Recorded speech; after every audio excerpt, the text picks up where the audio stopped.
Bonjour et bienvenue dans cette nouvelle vidéo concernant la gestion de projet, le pilotage de nos projets.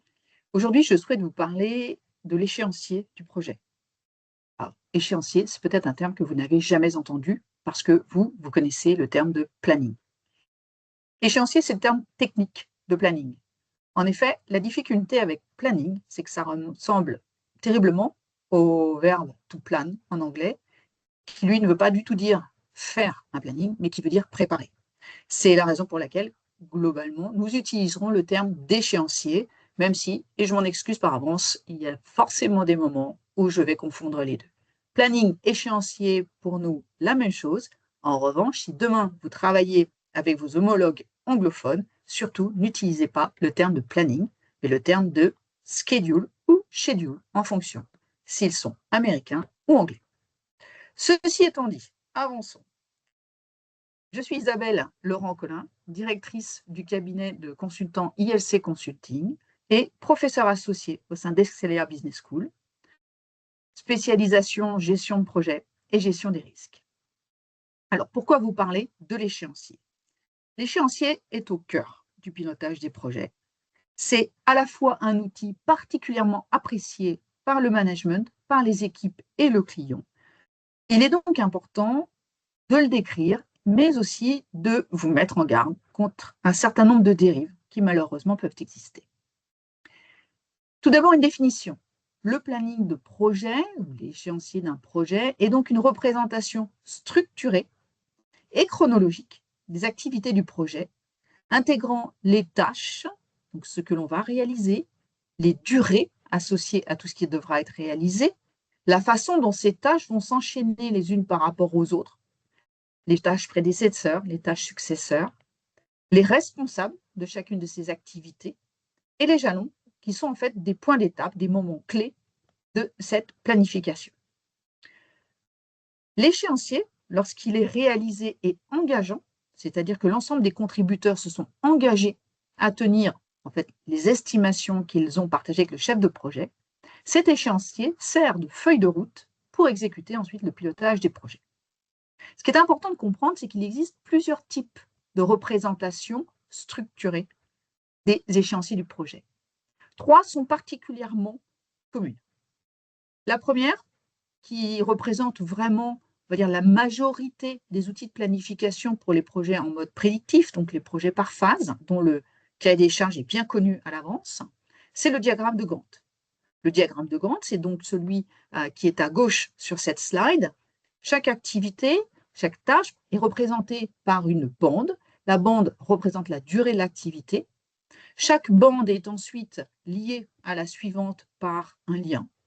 On reviendra tout à l'heure sur ces liens. Parfois, ça va être un lien fin-début. Il faut avoir fini la première pour commencer la suivante. Parfois, c'est un lien fin-fin. Les deux activités doivent se terminer en même temps. Et puis, vous trouvez aussi sur le planning de Gantt des losanges qui représentent, eux, les jalons. Donc, ces points d'étape, généralement contractuels ou moments majeurs, qui seront partagés soit avec le client, soit avec les parties prenantes internes. Le diagramme de Gantt est un outil très utilisé, très commun, parce qu'il a beaucoup de qualités, et notamment dans ses qualités premières, c'est que c'est un véritable outil de communication. On peut jouer avec les couleurs, on peut jouer avec des représentations plus ou moins détaillées, plus ou moins ouvertes. Donc, véritable outil de communication à l'intérieur du projet, avec nos parties prenantes, notamment, mais aussi avec le client. Les freins à l'utilisation du diagramme de Gantt, c'est plutôt la granularité, c'est-à-dire le niveau de détail que l'on aura mis en place, et donc forcément les efforts qu'il va falloir mettre en œuvre pour le tenir à jour de l'ensemble des informations du client de chacun des lots de travaux. Le deuxième outil que je souhaitais vous présenter, c'est ce qu'on appelle le réseau de perte. Le réseau de perte reprend l'ensemble des activités qui ont été identifiées notamment au travers du diagramme de Gantt et va structurer cette représentation sur une logique de chemin. C'est notamment au sein du réseau de perte qu'on entendra parler du chemin critique, c'est-à-dire le chemin sur lequel il ne peut pas y avoir la moindre marge de manœuvre dans la réalisation de la durée des activités sans mettre en danger la fin du projet. Donc chaque activité est représentée par une cellule, comme vous le voyez ici, avec des chemins divers pour aller du début du projet à la fin du projet.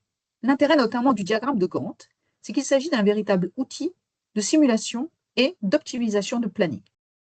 Il nécessite déjà une bonne maturité en termes de connaissance des outils de gestion et des outils d'optimisation de la planification. Le troisième outil, c'est ce qu'on appelle le Kanban. Le Kanban est beaucoup plus utilisé pour les projets adaptatifs ou projets agiles. On le retrouve aussi pour des projets prédictifs lorsque les tâches sont extrêmement répétitives et qu'il n'est pas forcément nécessaire de formaliser pour l'ensemble des contributeurs les liens entre ces tâches parce que chacun connaît son environnement de façon très détaillée. Encore une fois, il faut être sur la base, on va dire, de la réalisation d'un projet assez générique, assez standardisé. L'intérêt du Kanban, c'est que chaque tâche va être représentée donc par un post-it virtuel ou réel dans ce qu'on appelle le bac à sable, c'est-à-dire l'ensemble des tâches, la première colonne sur la gauche, et qu'ensuite chacun viendra, au fur et à mesure, faire avancer son activité sur les différentes autres colonnes qui représentent des stades chronologiques de réalisation et d'achèvement des activités. Son point très fort, c'est son côté visuel, de communication. Bien évidemment, la faiblesse de cet outil, c'est qu'il n'y a pas de durée associée à chacune des tâches, et donc il est difficile d'en mesurer l'avancement. Alors, intéressons-nous maintenant à pourquoi. Pourquoi cet échéancier, ce planning, est-il si important dans la culture projet? Eh bien, parce que justement, il n'est pas si bien maîtrisé. La culture autour de sa construction n'est peut-être pas totalement acceptée, comprise par l'ensemble des équipes. On fait souvent face à ce genre de constat. Je ne comprends pas, le contrat est signé depuis 2 jours, pourquoi n'ai-je pas encore le planning? Manager qui vient voir son chef de projet, on a le contrat client, on a les jalons du client, pourquoi n'avons-nous pas encore le planning de l'équipe? Pourquoi les ressources ne sont pas disponibles? Vous êtes chef de projet, ce matin, une nouvelle activité commence, et vous vous rendez compte que les ressources qui devaient venir d'un autre métier de l'entreprise ne sont pas là. Pourquoi ne sont-elles pas disponibles? Ou encore, ah non, non, je ne me suis jamais engagé sur ces dates-là. Je ne comprends pas, c'est écrit dans le Gantt que vous deviez commencer, et puis finalement, un, vous n'êtes pas là, ou deux, ben non, c'est pas possible de commencer aujourd'hui. Ou alors, en tout cas, vous vous étiez engagé sur une semaine, puis finalement, vous m'en annoncez 3. Vous comprenez bien que, étant donné que tous les contributeurs du projet vont travailler en interaction, chaque modification d'une durée, du séquençage, d'un lien entre 2 activités au sein d'un même lot de travaux, mais surtout entre lots de travaux, va avoir des impacts conséquents vis-à-vis des prochains jalons, qui sont donc ces étapes clés, qui peuvent être des jalons intermédiaires ou des jalons clients. L'échéancier est donc un outil de pilotage majeur du projet, et sa construction et sa fiabilité sont des enjeux majeurs. Comment piloter la réalisation de l'échéancier? Déjà, il faut être clair. L'échéancier n'est pas une donnée d'entrée, comme il est souvent considéré. C'est en réalité une donnée de sortie. Il y a donc confusion entre ce qu'on appelle les jalons du client, qui sont contractuels, et les échéanciers du projet, qui sont les engagements des différents métiers. Les jalons du client sont des données d'entrée. Ces données d'entrée sont là pour cadrer l'exécution du projet. Donc, dans le contrat, on va avoir une date de début, on va avoir une date de fin, et le client va nous identifier des moments clés, des points d'étape, des jalons intermédiaires pendant lesquels on viendra lui présenter des livrables majeurs. Ces livrables majeurs seront souvent ce qu'on appelle des portes de phase, donc des fins de phase spécifiques qui correspondent à un livrable spécifique et généralement qui déclenchent aussi une facturation. Ces dates clés, elles sont partagées avec tous les contributeurs du projet qu'on appelle donc les parties prenantes internes, parties prenantes externes, et elles vont permettre à tous ceux qui vont travailler, réaliser des tâches sur le projet, d'identifier quelles seront leurs contraintes temporelles, d'identifier aussi quelles seront les ressources qu'il faudra mobiliser pour réaliser ces activités. Le tout, bien évidemment, pour répondre aux obligations contractuelles du client. Il est donc bien important, et j'insiste sur ce sujet, de considérer que les données d'entrée, ce sont les jalons du client, et l'échéancier projet, c'est une donnée de sortie qui correspond à un travail collaboratif de l'ensemble des contributeurs du projet. Alors, justement, développons cette notion de co-construction et d'environnement collaboratif, en y ajoutant une autre notion très très importante, c'est la notion d'engagement. Il faut bien comprendre que le chef de projet n'est pas légitime pour faire un échéancier seul, pour la bonne raison que le chef de projet n'a jamais l'ensemble des compétences métiers, de tous les métiers qui contribuent à la réalisation du projet. Demandez donc à un chef de projet de s'engager sur un échéancier sans qu'il ait eu le temps de travailler, de co-construire, de consulter l'ensemble des experts métiers du projet, c'est un non-sens. Je sais que certains d'entre vous, même peut-être nombre d'entre vous, ont déjà rencontré ces difficultés. Soyons clairs, dans l'approche PMI de la gestion de projet, qui est une approche par délégation, l'échéancier du projet est une co-construction collaborative dans laquelle l'ensemble des responsables de l'eau, des responsables fonctionnels, qui sont les experts métiers, vont réaliser leur propre échéancier et le chef de projet viendra concaténer, globaliser l'ensemble des échéanciers de tous ces responsables métiers pour réaliser ce qu'on appelle le master planning du projet. Revenons donc sur cette liste d'acteurs de la construction de l'échéancier. Bien évidemment, le chef de projet. Le chef de projet, avant tout, il va partager les dates clés du client. Date de début, date de fin, jalon clé. Il va aussi apporter son soutien, il va supporter les responsables de l'eau qui sont vraiment les contributeurs métiers dans la réalisation de leur propre échéancier. Il va ensuite arbitrer, consolider, piloter les phases d'optimisation du planning général du projet. Car bien évidemment, une fois que chaque responsable de l'eau aura réalisé son échéancier, la probabilité que tous les échéanciers de tous les responsables de l'eau permettent immédiatement la construction d'un planning général qui corresponde au jalon clé du client, eh bien ça n'existe pas. Donc, le chef de projet va reprendre bien évidemment tous les échéanciers de chaque responsable de l'eau, retravailler avec eux l'optimisation, les arbitrages nécessaires pour que, avant de le présenter au sponsor qui viendra valider ce planning général, l'ensemble des ajustements ait été fait pour correspondre aux attentes du client. Les responsables fonctionnels, je rappelle, les responsables fonctionnels, ce sont les responsables de service. Ça peut être le directeur commercial, le directeur marketing, le directeur financier, le directeur DRH, etc. Ces responsables fonctionnels, quelle est leur responsabilité? Elle est double. Un, ils ont contribué bien évidemment à la définition de l'organigramme des tâches et donc au découpage de leur métier. Donc, ce sont les experts de leur métier. À ce titre-là, ils vont mentorer leurs responsables de l'eau dans l'identification des activités et dans la proposition qui sera construite. Mais deuxièmement, ils s'engagent aussi sur cet échéancier dans son caractère de faisabilité, puisque c'est eux-mêmes qui vont piloter, allouer l'ensemble des ressources sur les tâches de leur métier. Le responsable de l'eau, il est l'opérationnel du lot de travaux. Il est donc celui qui va construire son échéancier en détaillant le périmètre de ce lot de travaux, en y identifiant toutes les activités qui seront associées, en déterminant la durée de chaque activité et les liens entre les activités. On appelle ça aussi le séquençage des activités, la façon dont elles seront positionnées les unes par rapport aux autres. Ce responsable de lot de travaux identifiera aussi les ressources associées à ces activités.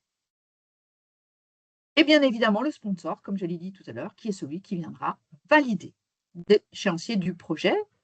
Et le projet ne pourra pas être considéré comme ayant un master planning tant que le sponsor ne l'aura pas validé. Comment réalise-t-on toutes ces étapes? Eh bien, on va décomposer le travail pour construire cet échéancier. Quelles sont ces étapes? Tout d'abord, bien évidemment, il y a une étape d'information portée par le chef de projet et, lorsqu'il est disponible, le sponsor. partage d'informations contenues dans la charte projet, donc tous les éléments qui décrivent le projet, les objectifs, les jalons contractuels et l'enveloppe budgétaire. Deuxième étape, une fois que le kick-off meeting est passé, on va réunir l'ensemble des responsables fonctionnels et le chef de projet pour créer le WBS, Work Breakdown Structure, aussi appelé en français l'organigramme des travaux. Une fois que l'organigramme des travaux sera réalisé, il appartiendra donc aux différents responsables fonctionnels d'identifier les différents lots de travaux par métier. Lorsque les lots de travaux auront été identifiés, les responsables de lots de travaux seront donc nommés par les responsables fonctionnels correspondants et ils pourront travailler à la création de l'échéancier. L'échéancier du lot de travaux consiste à identifier toutes les données d'entrée attendues. En effet, un lot de travaux, il est toujours lié aux autres lots de travaux. Et donc, pour pouvoir commencer à positionner, séquencer ses propres activités, il faut qu'il sache quelles sont les données d'entrée dont il a besoin pour travailler et à quelle date, bien évidemment, elles seront disponibles. Il identifiera aussi les livrables à réaliser. Livrables clients, bien évidemment, dont les dates sont imposées, mais aussi livrables intermédiaires. Il peut s'agir de livrables au sein de son propre lot de travaux ou entre lots de travaux. Il identifiera aussi les activités, les liens entre les activités et les ressources qui seront associées. Ensuite, le chef de projet pourra commencer la création du master planning du projet en assurant la coordination des échéanciers de tous les lots de travaux, en réalisant les arbitrages et l'optimisation si c'est nécessaire. Par retour d'expérience, c'est systématiquement nécessaire. Et il validera ensuite les plannings de charge qui sont associés grâce à la présentation de ces plannings par les responsables fonctionnels. C'est très important ces plannings de charge puisque les plannings de charge vont ensuite être valorisés pour permettre de définir le budget du projet. Or, bien évidemment, le budget du projet est déjà qualifié au moment de la charte projet. Alors, même s'il n'est pas définitif à ce moment-là, on a quand même déjà une enveloppe qui est assez bien définie.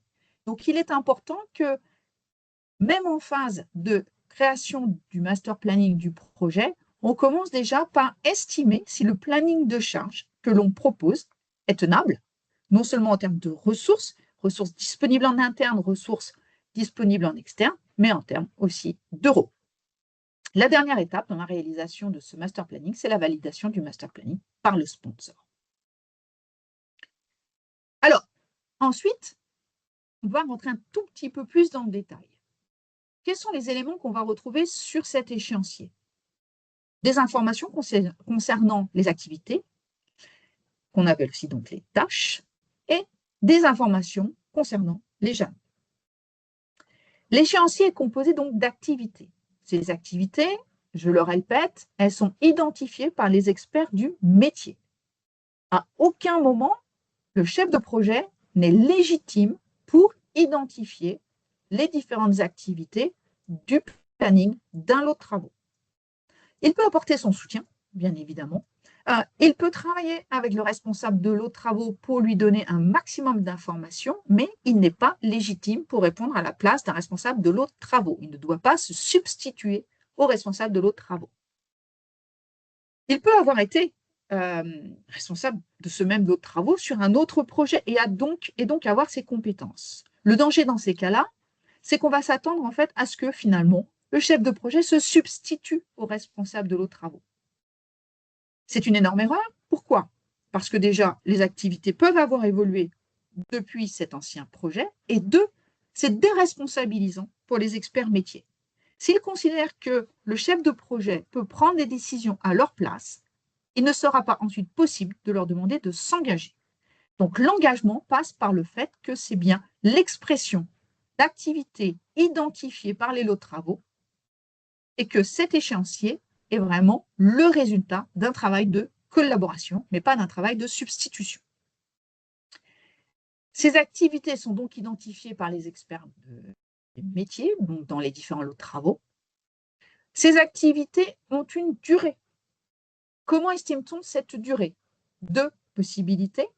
Soit vous êtes dans un environnement qui gère tout particulièrement les retours d'expérience, qui capitalise le savoir des projets précédents, et vous, bien évidemment, le responsable de l'autre travaux va se référer à un projet similaire précédent. Pas forcément pour reprendre exactement la même valeur, mais tout du moins pour, on va dire, s'inspirer de la réalité rencontrée par le projet précédent.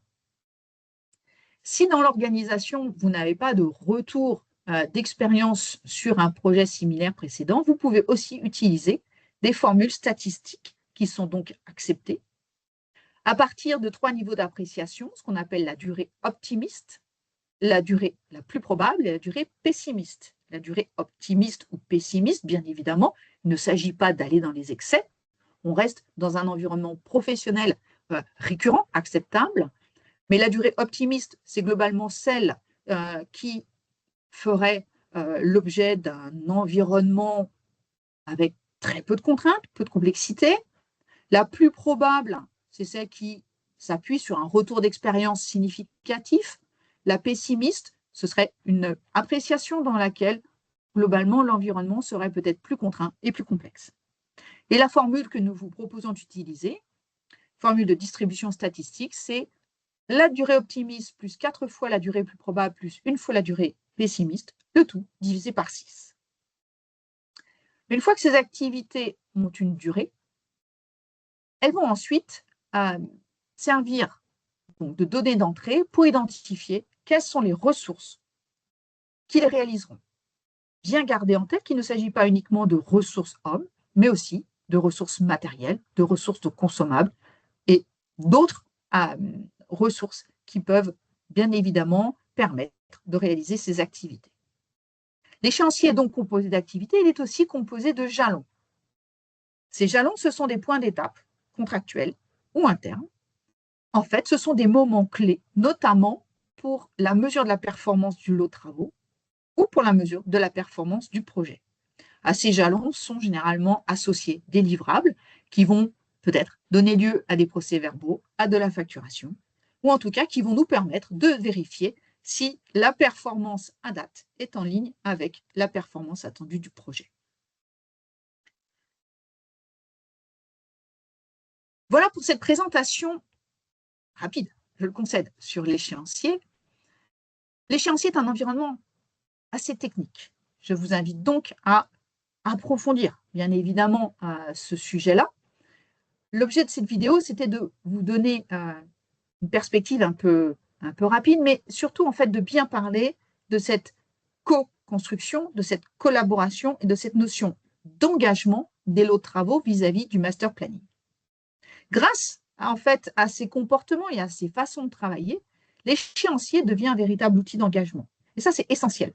C'est-à-dire qu'encore une fois, le chef de projet n'ayant pas toutes les compétences métiers, grâce à des échéanciers réalisés par les métiers, validés par les responsables fonctionnels et par le sponsor, le chef de projet peut s'appuyer non seulement sur ses compétences et ses expertises métiers, mais sur ses engagements portés par les plus hauts responsables de l'entreprise. De la même façon, il est important de considérer que l'échéancier est un outil de communication. Sa représentation peut être tout à fait agréable à lire. Il est certain que lorsqu'on découvre son premier diagramme de Gantt, on peut être un petit peu stupéfait avec toutes ces barres de couleurs, tous ces liens, mais avec un petit peu de temps, un petit peu de bonne volonté, l'appropriation se fait assez vite et devient un véritable outil de communication avec ses parties prenantes. Et puis, bien évidemment, on va garder en tête que cet échéancier, qui est donc une donnée de sortie de la contribution de l'ensemble des responsables des lots de travaux, devient une donnée d'entrée pour réaliser le budget du projet. Budget qui viendra valoriser l'ensemble des ressources associées à la planification.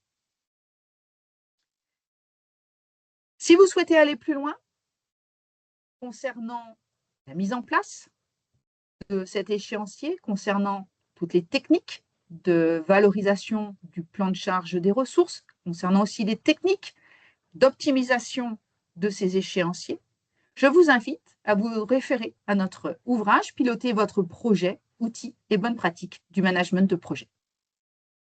Je vous remercie et vous retrouve bientôt pour une autre vidéo. Au revoir.